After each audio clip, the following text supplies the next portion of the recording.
Once upon a time, in a large and mighty kingdom, a Princess Odette was born. Kings and queens came from all around to offer gifts to the newborn princess. Queen Uberta brought her young son, Prince Derek, and as Derek gave Odette his gift, a pretty locket, their parents had a wonderful idea. Odette's father, King William, and Derek's mother, Queen Uberta, would bring the children together every summer. Maybe, just maybe, the two would fall in love, marry, and unite the two kingdoms. But the evil enchanter Rothbard had a different plan. He wanted King William's kingdom all for himself. Back in his hideout, Rothbard gazed into his magical fires. The kingdom will belong to me and me alone, he vowed. Rothbard was soon banished from the kingdom for plotting against the king. But he remained determined. He would live quietly with his assistant, an old ugly hag. But he would have his way one day. Years passed. Rothbard was forgotten, and each summer, Princess Odette and Prince Derek were brought together by their parents. At first, these visits didn't go as smoothly as the king and queen had wished. Neither child seemed to like the other, and the two refused to play together. King William and Queen Uberta were ready to give up hope that the prince and princess would ever marry. Then one fine summer day, Derek took Odette into his arms. "Arrange the marriage," he cried. "Odette is so beautiful." "Thank you," said Odette. "But is beauty all that matters to you?" "What else is there?" Derek asked, confused. He couldn't put his true feelings into words. And Odette was hurt. Didn't he care about her? The marriage was not to be. Feeling sad, King William and Odette rode off into the forest. They were deep inside the wood when a figure appeared before them. It was Rothbard. At first, he seemed to be an ordinary man, but then there was a burst of light, and Rothbard was transformed into a great animal. The animal took flight, soaring high above the king and the princess. An instant later, down he swooped, straight toward Odette. News of the attack spread through the kingdom. Odette was gone. She had disappeared without a trace. And all because of the fearsome great animal.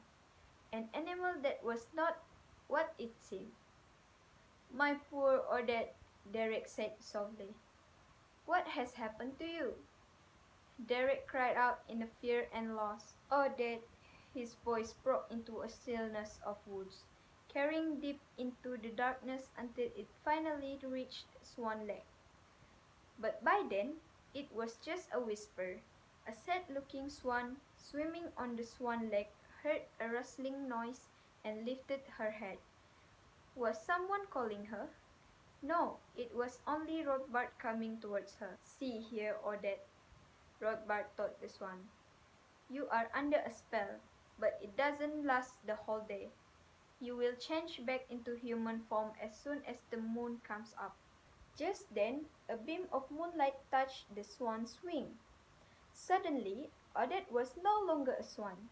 She was a beautiful princess once again, standing ankle-deep in the water. "The spell will be broken if you marry me," Rothbard explained. "That way I will become king.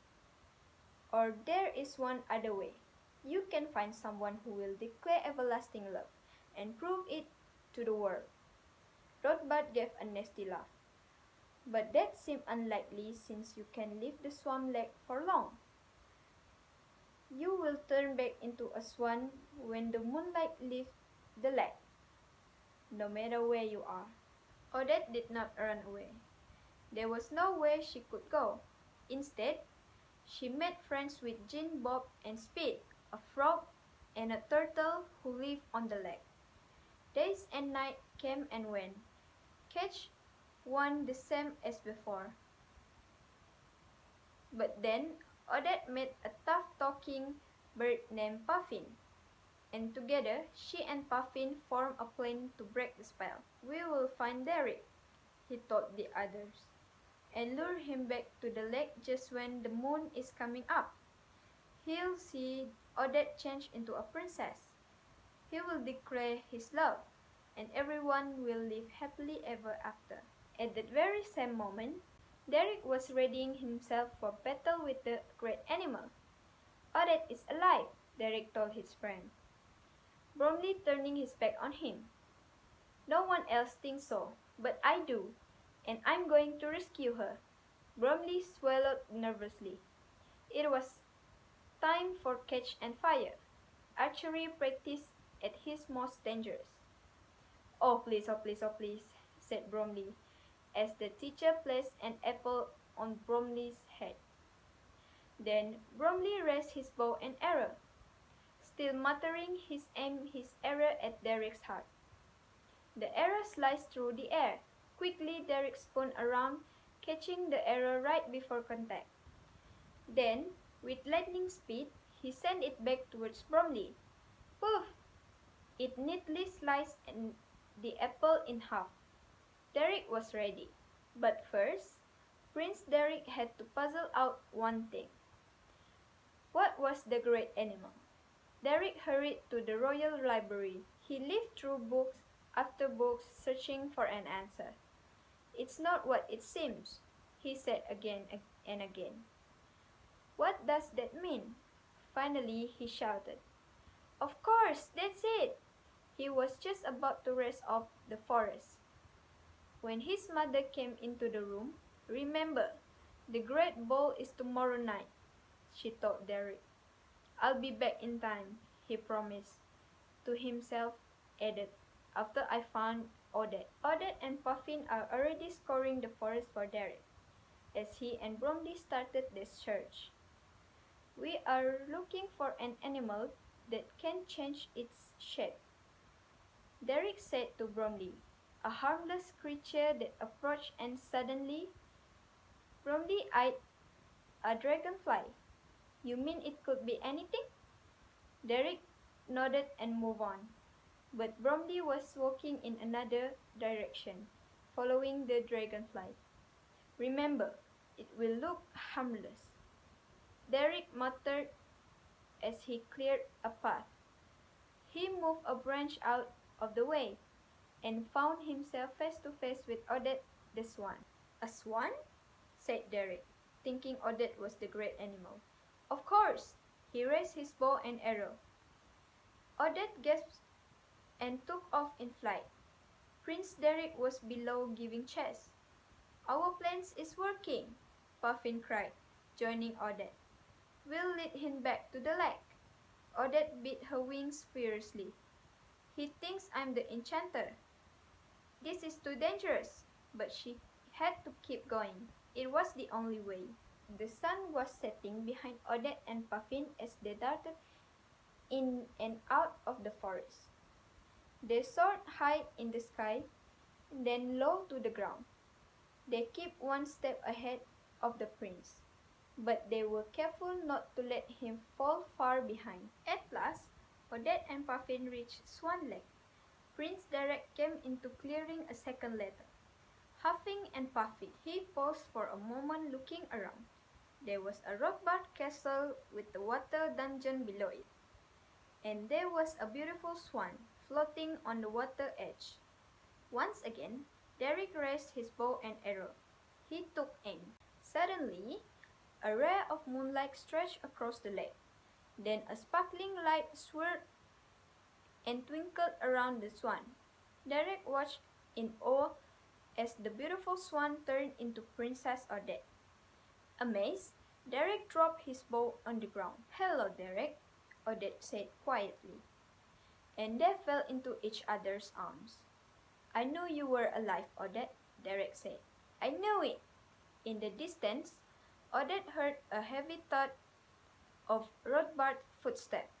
"You can't stay," she told Derek. Quickly, she explained about Rothbard and his evil spell. "Don't worry," Derek said.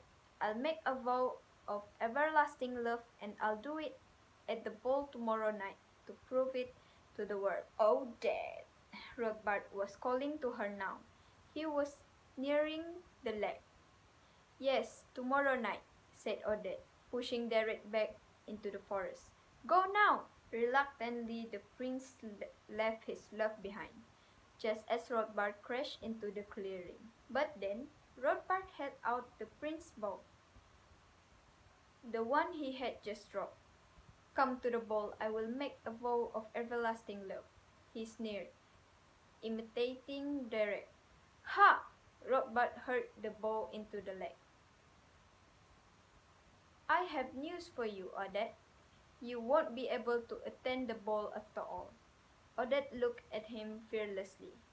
You can't stop me, she cried. I won't have to, Rothbard answered. You see, tomorrow night there is no moon. Laughing widely, Rothbard went into his castle. There, he fell silent. Prince Derek now could still break the spell. He thought the heck.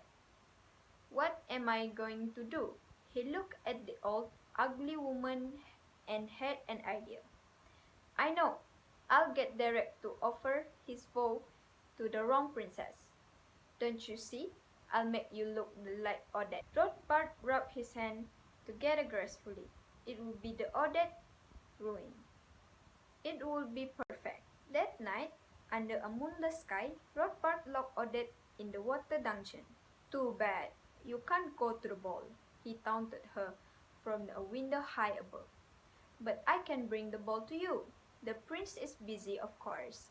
But here is a substitute. This scared little fellow got lost in the woods.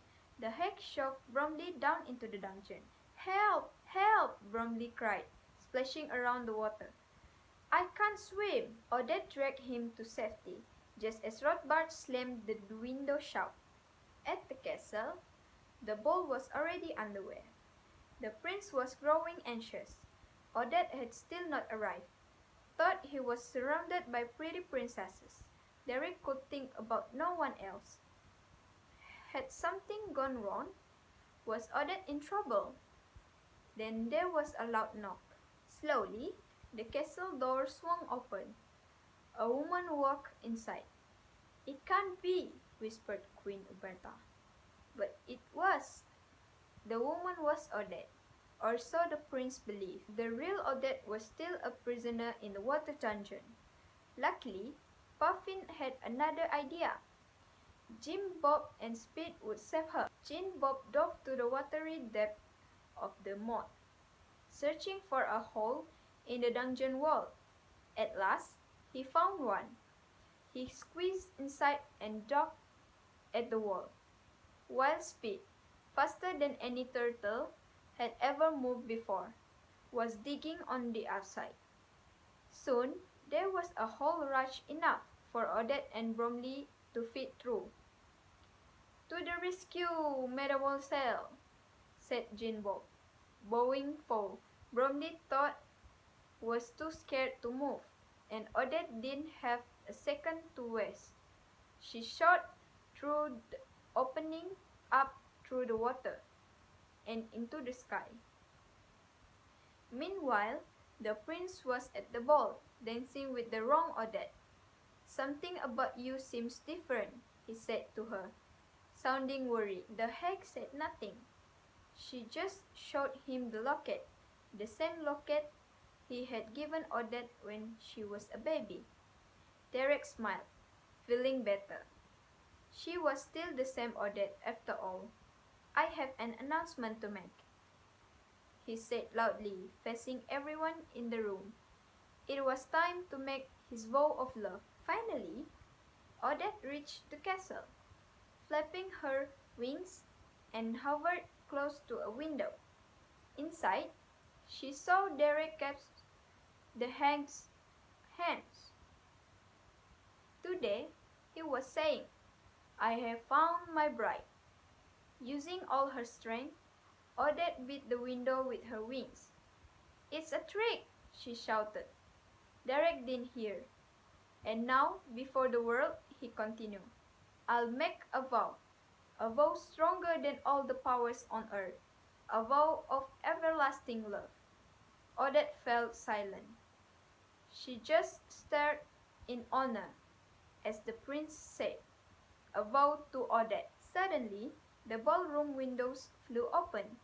A cold wind rushed in, and there, in all his frightening glory, stood Rothbard. "You've pledged your love to another," he told Prince Derek. "Not to Odette." With that, he sent a spray of mist over the hag.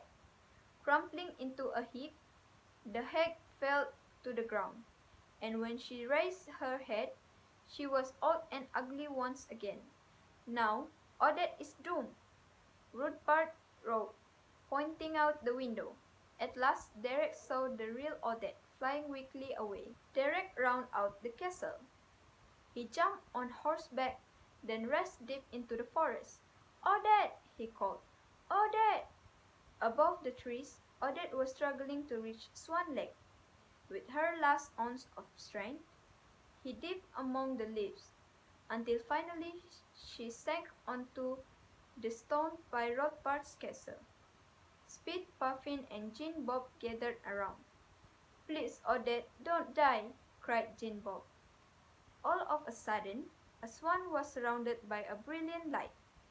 When it faded away, Princess Odette was lying motionless on the ground. Just then, Derek came crashing through the trees, rushing to Odette's side. "It's you I love," he said. "The vow I made was for you." Derek whirled around as Rothbard magically appeared. "Don't you dare let her die," Derek shouted. "You have the power. Save her." "Only if you defeat me," Rothbard said, turning into the great animal. He spread his enormous wings and opened his beak, screeching. Derek and the great animal faced each other, ready for battle. "Get the prince's bow, the one Rothbard threw into the lake," Puffin whispered to the Speed and Jean Bob. The turtle and the frog dove to the lake bottom and pulled out the bow from the tangle of weeds. Quickly they tossed it to the prince. Now Derek held the bow, but there was still a problem. He didn't have any arrows, and the great animal was closing in. "Oh please, oh please, oh please," cried a familiar-sounding voice. "Bromley," the prince said, confused. "Is that you?" Having escaped from the water dungeon, Bromley released an arrow, just as he had done in the catch and fire practice earlier. He was aiming the arrow straight to the Prince Derek's heart, then spun around, fitting it into his bow. A second later, he sent the arrow flying. Poof! It struck the great animal, and he fell into the lake, then cradled her in his arms. "Forgive me," he said. "I only wanted to prove my love." Slowly Odette began to stir. Then she opened her eyes. "Oh, Derek," she whispered, already growing stronger. Derek had made his vow of everlasting love. The two embraced, happily reunited, happily in love.